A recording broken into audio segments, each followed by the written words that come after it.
맹인을 고치신 이야기입니다. 예수 그리스도의 기적에 대한 얘기 중에 한 자락이죠. 그런데 이 기적의 이야기는 조금 독특함이 있습니다. 왜냐하면 주님은 말씀 한마디로만으로도 고치실 수 있었을 것입니다. 근데 왜 구태여 침을 눈에 바르시고 안수까지 하시면서 그 눈을 고쳐 주셨을까요? 이상하지는 혹시 않으신가요? 말씀 한마디만 해도 백부장의 아이를 고칠 수가 있고요, 말씀 한마디만 해도요 죽은 나사로가 살아날 수 있고요, 말씀 한마디만 하시면 청년아 일어나라 하시면 메고 가던 그 자리에서 그가 살아날 수도 있는데, 왜 구태여 이 기적의 말씀에는 복잡한 이야기처럼 적어 놓으신 걸까요? 왜 그랬을까요? 이게 단순히 주님께서 병을 고치실 수 있는 기적의 이야기만이라는 의미일까요? 아니면 어떤 다른 의미가 있는 걸까요? 여러분, 기적의 이야기라면 그냥 간단하게 말씀하시면 되는 겁니다. 예를 들어 가나의 혼인잔치처럼 물을 붓고 갖다 주면 된다는, 그걸로 끝입니다. 근데 왜 첫 번 손을 대시며 안수하시고 침까지 뱉어 그의 눈을 고치셨는데 그의 눈이 온전히 보지를 못한 걸까요? 그리고 두 번째 가서야 완전히 보게 되었다고 기록하는 걸까요? 그러니까 이곳에는 주님이 기적을 일으키실 수 있는 능력의 예수라는 것을 알려주는 것만이 아니라 또 다른 의미가 담겨져 있지 않겠냐 말이죠. 그럼 오늘 말씀 앞에는요 주님께서 이런 얘기를 하시는 말씀이 있습니다.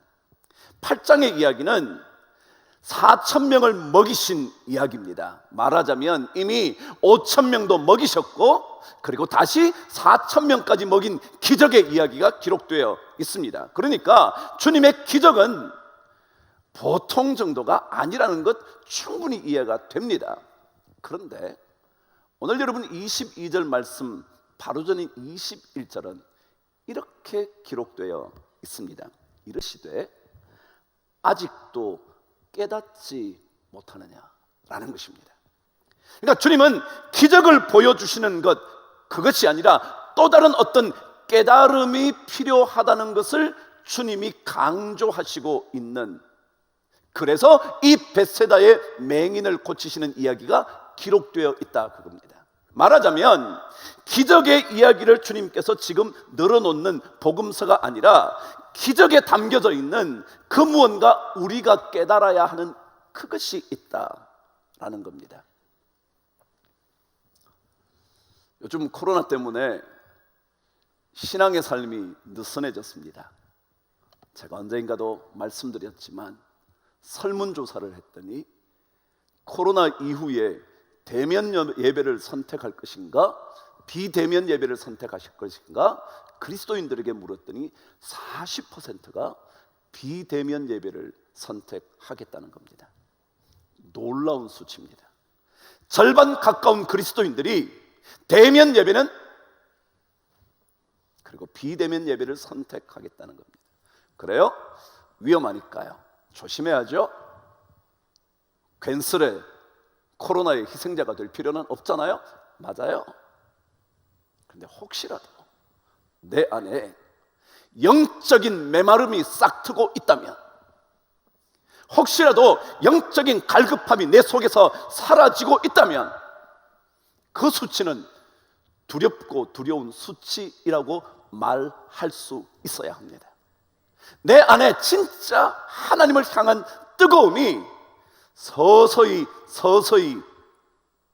빠져나가 버려 마침내 촉촉히 젖어 있어야 할 내 영혼의 논밭이 메말라 버리지 않도록 하기 위하여 사실은 우리는 조금 더 우리의 영적인 깨어남이 필요할 것이다 말이죠. 그럼 오늘 이야기는요, 맹인의 눈 뜨는 이야기입니다. 그런데 첫 번째는 눈을 뜨긴 했는데 제대로 보지를 못하는 겁니다. 사람이 걸어가는데 나무 같은 게 걷는 것처럼 보였다는 겁니다. 그러니까 명확하게 보지 못한 거죠. 그래서 명확하게 볼 수 있도록 주님께서 두 번째 다시 안수하셔서 온전히 보게 되었다라는 기록입니다. 저는 오늘 여러분과 함께 우리 그리스도인의 삶의 눈은요, 영혼의 눈은요, 영적인 눈은요, 밝히 떠져야 한다는 겁니다.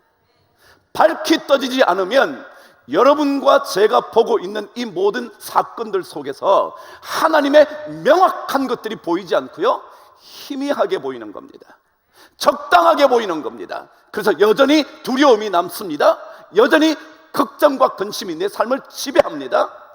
확실히 보면 괜찮은데, 확실히 볼 수 있었다면 예수 그리스도께서 보이시는 기적이 얼마나 엄청난지, 그 기적이 나의 삶을 완전히 사로잡을 수 있는데 정확하게 보지를 못하니까, 하나님의 능력을 정확하게 알 수 없으니까 예수는 믿지만 늘 마음에 근심이 있는 거예요. 늘 마음에 기쁨이 아니라 슬픔과 두려움이 있는 거예요. 염려가 끊임없이 있는 거예요. 끊임없이 하나님의 놀라운 것들을 의심하기 시작하는 거예요. 밝히 보지 못해서. 찬송가 415장은 이런 찬송입니다. 십자가 그늘 밑에 나 쉬기 원하네. 그런 찬송이죠. 근데 그 가사 2절은 이렇게 되어 있습니다. 방금 여러분 보셨나요? 내 눈을 밝히 떠서 저 십자가 볼 때. 자, 여러분, 적당하게 눈을 뜨고 십자가를 바라보면요, 십자가 그곳에서 볼 수 있는 게 없습니다. 그다음 밝히 뜨고 나서 십자가를 보면 보이는 게 있습니다. 그게 뭔지 한번 가사를 읽어보시죠. 내 눈을 밝히 떠서 저 십자가 보면요, 뭐가 보인다고요? 날 위해 고난받으신 주 예수, 그분이 보이는 거예요. 눈을 적당하게 뜨면요, 십자가만 보이는 거예요. 그냥 십자가라는 거예요. 근데 밝히 뜨고 나면요, 그 십자가에 나를 위해 목숨을 버리신 고난의 예수가 보이는 거예요. 이게 눈을 뜨는 게 왜 중요하냐면요, 영적인 눈은요, 적당하게 뜨면 보이지 않는 게 너무 많아요. 영적인 세계에서 만날 수 있는 것이 수도 없이 많은데 그것들을 볼 수가 없는 거예요. 근데 눈이 밝게 떠지면 막 보여요. 나 위에 고통받으신 예수 그리스도, 그분이 보여요. 그 형상을 볼 때마다 내 안에 막 찔림이 생긴다는 거예요. 눈이 적당하게 떠지면요, 십자가 봐도 내 마음에 찔림이 없어요. 내 마음에 흔들림이 없어요. 십자가가 나에게 아무런 감동이 아니에요. 그런데 눈을 밝히 뜨고 나면 그 십자가를 볼 때 내 마음이 막 찔려오는 거예요. 나 같은 죄인을 살리신 주님이 계신다고, 나 같은 사람을 위해서 목숨을 버리는 예수가 계신다고, 그걸 보는 거예요. 그래서 눈을 적당하게 뜨는 것이 아니라 밝히 떠야 돼요. 믿음의 눈을 밝히 뜰 수만 있다면 우리는 내 마음에 찔림이 내 마음을 흔들어 놓는 그 무엇이 있다는 것을 경험할 수 있습니다. 신앙은 눈 뜨긴 했지만 밝히 뜨지 못한 채로 사는 것이 아니라 활짝 열어 주님의 은혜를 볼 수 있어야 합니다. 여러분, 신앙인이십니까? 예수 그리스도를 믿으십니까? 예수 그리스도를 오래 믿으셨습니까?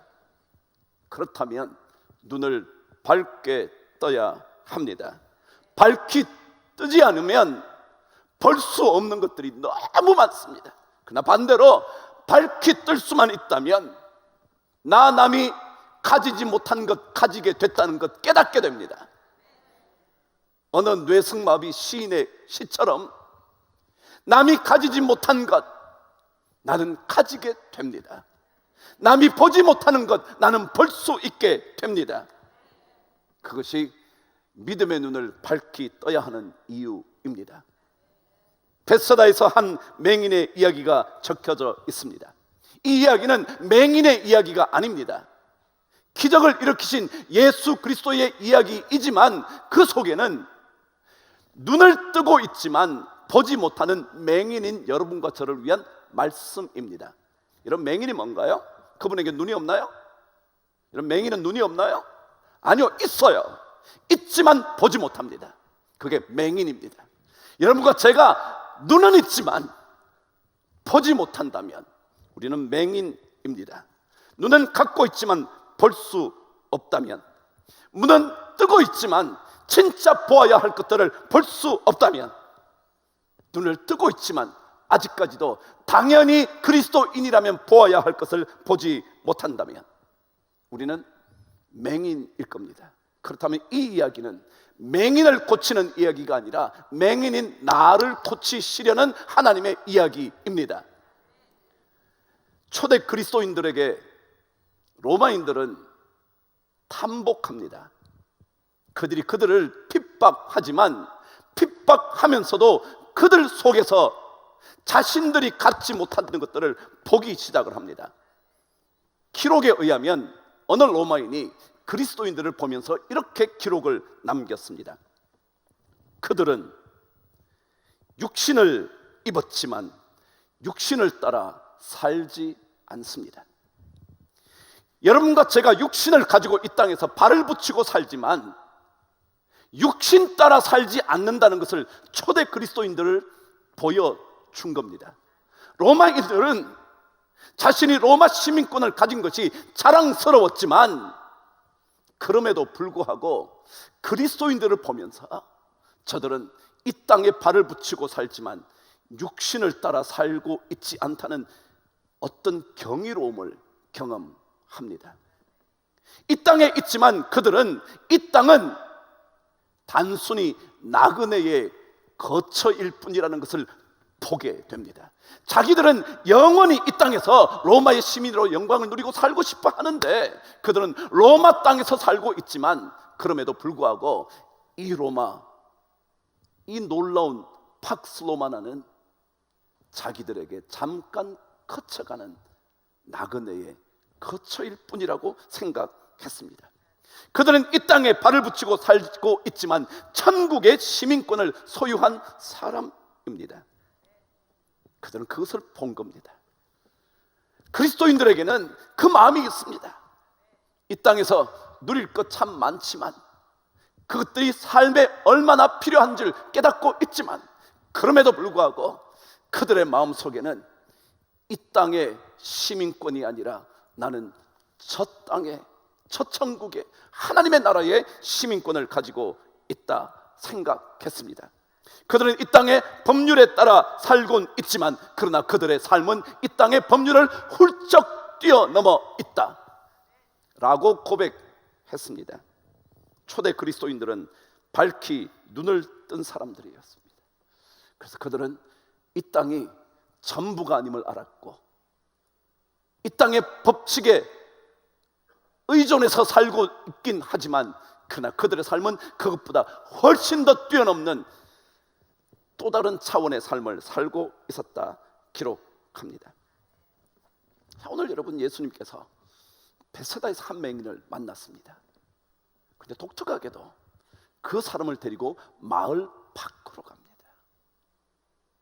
아마도 그 맹인에게 무언가 그 맹인에게만 전해주고 싶은 메시지가 있었을 것 같다고 느껴집니다. 그 사람만 따로 밖으로 데리고 나옵니다. 마을 밖으로 데리고 나와서 그 맹인을 고쳐줍니다. 먼저 주님은요, 여러분과 제가 눈 뜨기를 원하십니다. 아니, 여러분과 제가 밝히 볼 수 있기를 원하십니다. 그래서 그 눈을 고쳐주시고 싶어 하십니다. 혹시라도 주님께서 여러분과 저를 따로 데리고 나가실 그 공간이 있다면 여러분 따라가셔야 합니다. 왜냐하면 주님은 우리의 눈멀멀 그냥 두고 보시고 싶어 하시지 않으십니다. 주님은 그 눈을 뜨게 해주시고 싶어 하십니다. 그리고 밝히 보게 해 주시고 싶어 하십니다. 그래서 눈을 뜨고 제대로 볼 수 있기를, 이 땅의 진짜 행복은 무엇인지, 진짜 의미 있는 삶은 무엇인지, 진짜 내 삶에 가장 필요한 것은 무엇인지, 육신만이 우리의 삶인지 아니면 육신보다 더 뜨거운 그 어떤 세계가 나에게 있는지 주님은 보여주고 싶어 하십니다. 그럼 눈을 뜨면요 삶이 달라집니다. 여러분 좋아하는 스포츠 있으신가요?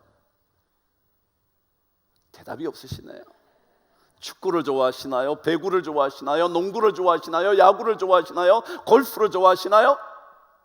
아니면 또 다른 어떤 스포츠를 좋아하시나요? 제가 한 가지 말씀을 드려볼게요. 자, 제가 좋아하는 스포츠가 있다 그러십시다. 근데 오늘 이 새벽 때문에 못 봤다 그러십시다. 어떡하실래요? 어떡하실래요? 재방송 보셔야죠. 재방송을 꼭 보셔야 합니다. 근데 재방송을 볼 때 어떤 경우 내가 결과를 알고 보게 될 수도 있습니다. 그렇죠? 재방송이니까 그럴 가능성이 훨씬 많죠. 어떻게 됐지? 어떻게 됐지? 누가 이겼지? 우리 팀이 이겼어? 라고 알아보니까 우리 팀이 이긴 겁니다. 이긴 겁니다. 드디어 TV를 틀었습니다. 이겼다는 소식을 이미 알고 드디어 TV를 재방송을 보고 있습니다. 자, 보고 있을 때 우리 팀이 막 수세에 몰리기 시작하는 겁니다. 이거 어떡하지? 걱정이 되시나요? 안 되시나요? 안 됩니다. 왜요? 이긴 줄 아니까. 우리 팀이 골을 먹은 겁니다. 이거 안 되는데, 이거 안 되는데, 이거 떨어지면 안 되는데 막 걱정되십니까? 안 됩니다. 왜요? 아무리 골을 먹었어도 더 많은 골을 넣어서 이겼다는 사실을 알기 때문에 그렇습니다. 맞나요? 여러분 영적인 눈을 뜬다는 것은요 이런 겁니다.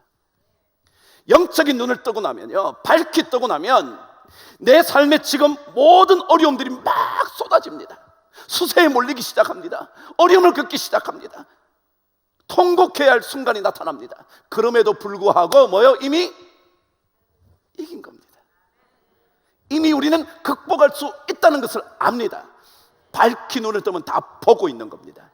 마치 이미 일어난 결과를 내가 알고 그 스포츠 게임을 보듯이 말입니다.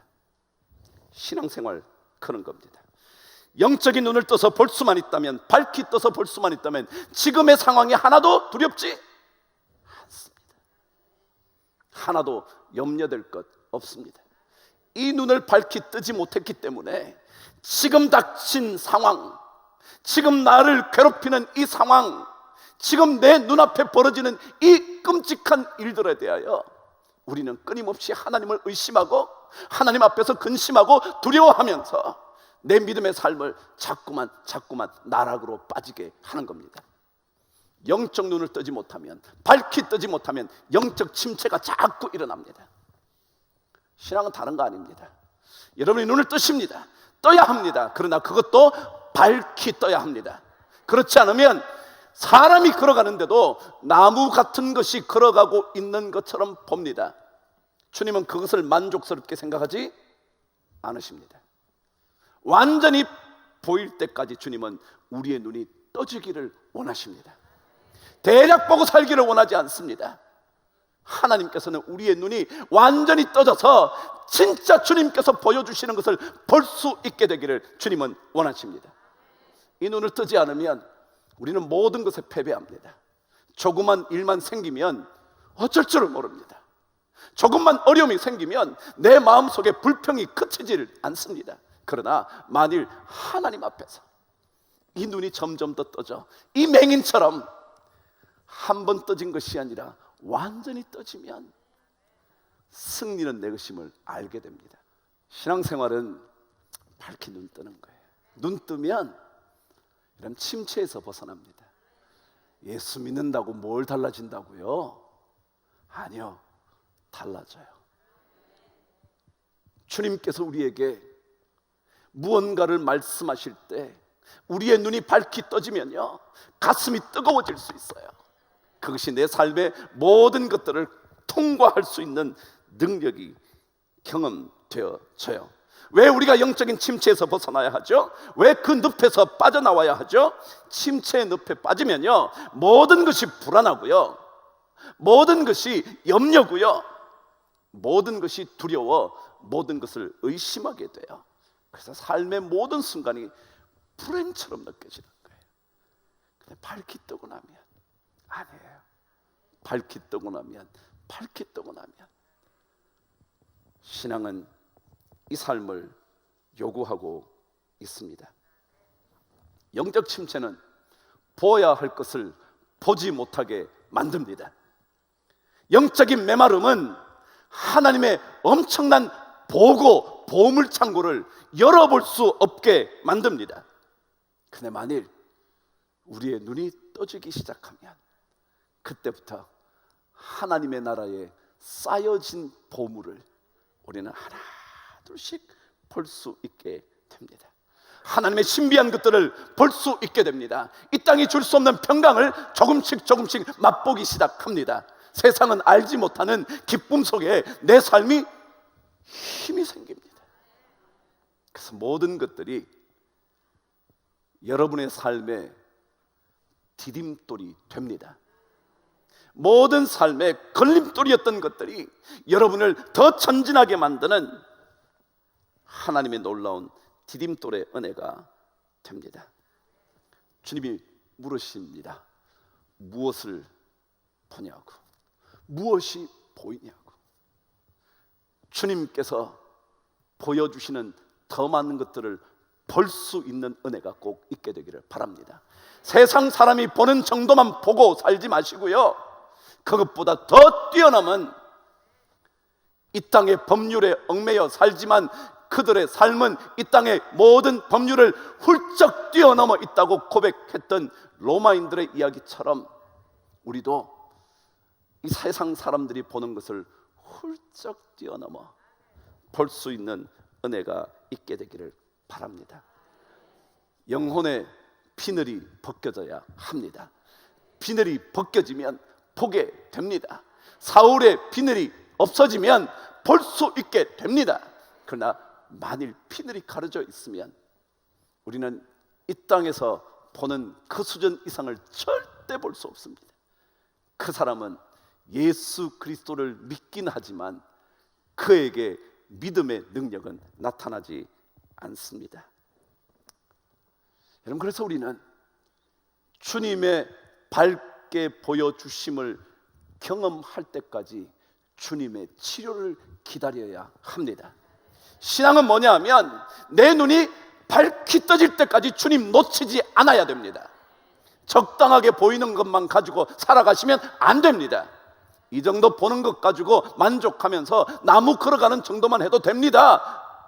그것만 해도 그 사람에게는 얼마나 놀라운 일이었겠습니까마는 그것 가지고 안 됩니다. 그래서 완전히 볼 때까지 우리는 주님께 치료를 받아야 합니다. 조금 보인다고 다 본 것처럼 말씀하지 마십시오. 오히려 온전하게 볼 수 있을 때까지 주님의 이름을 부르십시오. 주님께서 고쳐주시기를 사모하십시오. 그것이 영적인 침체를 벗어나는 주님께서 우리에게 원하시는 그 놀라운 역사임을 믿습니다. 사람이 걸어가는 것 또렷하게 보실 수 있게 되도록 여러분의 눈을 활짝 뜨실 수 있도록 기도하십시오. 이 은혜가 여러분 모두에게 넘치기를 주의 이름으로 축복합니다.